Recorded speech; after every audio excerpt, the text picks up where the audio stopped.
Hello friends, அஸ்ஸலாமு அலைக்கும். எல்லோரும் நல்லா இருக்கீங்களா? வீட்டுக்கு பக்கம் இருக்கிற டவுன் ஸ்கொயருக்கு வாக்கிங் போனாங்க.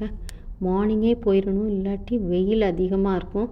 நான் அந்த டவுன் ஸ்கொயரையே சுற்றி சுற்றி வருவேன். ஒரு 10 ஸ்ட்ரெச்சு, ஒரு ½ அன் ஹவர் வரும். அது பக்கத்தில் ஒரு மூங்கில்லாம் வேஞ்சு ஒரு அழகான ரெஸ்டாரண்ட் இருந்தது பாருங்கள்.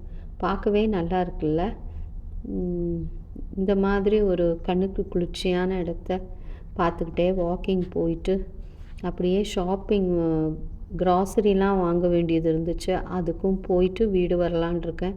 முன்னாடிலாம் க்ரீனாக இருக்கும். இங்கே பயங்கர சம்மர்.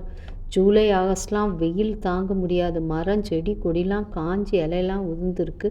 போகிற வழியில் புறா பாருங்கள், தண்ணிக்கும் சாப்பாட்டுக்கும் ரோட்டுக்கே வந்துடுச்சு. வேடிக்கை பார்த்துட்டே போனேன். யாரோ தானியம் தூவியிருக்காங்க.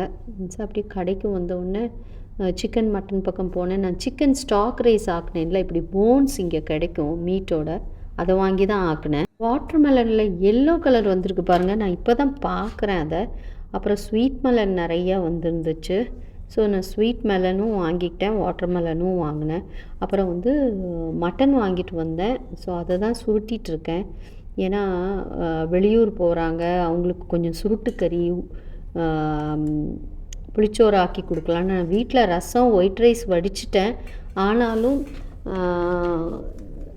புளியோதரையும் பண்ண வேண்டியது இருக்குது. ரசம் இல்லாமல் முடியாது. ஸோ ரசமும் பண்ணிட்டேன். இது கட்டு சோறு பண்ணுறதுக்கு புளிக்காய்ச்சல் செஞ்சிட்ருக்கேன்.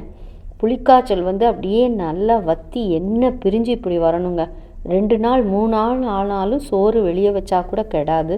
சோறு ஆறி உதிரியாக இப்படி கிண்டி எடுத்து கொடுக்கணும். எங்கள் ஊரில் புளிச்சோறுனா சுருட்டுக்கறி தாங்க. ஸோ சுருட்டுக்கறியும் புளிச்சோறையும் பேக் பண்ணேன். அப்புறம் எனக்கு கொஞ்சம் லெஃப்ட் ஓவர் உளுந்தஞ்சோறு இருந்துச்சு. ஸோ அதுக்காக நான் அந்த அரிசி வடகம், கொத்தவரங்காய் வத்தல், வெங்காய வடகம்லாம் வறுத்துக்கிட்டேன். நம்ம தமிழ்நாடு அரசு வாட்டர் பெல் அடிக்கிறாங்க. 11 o'clock, 1 o'clock, 3 o'clock.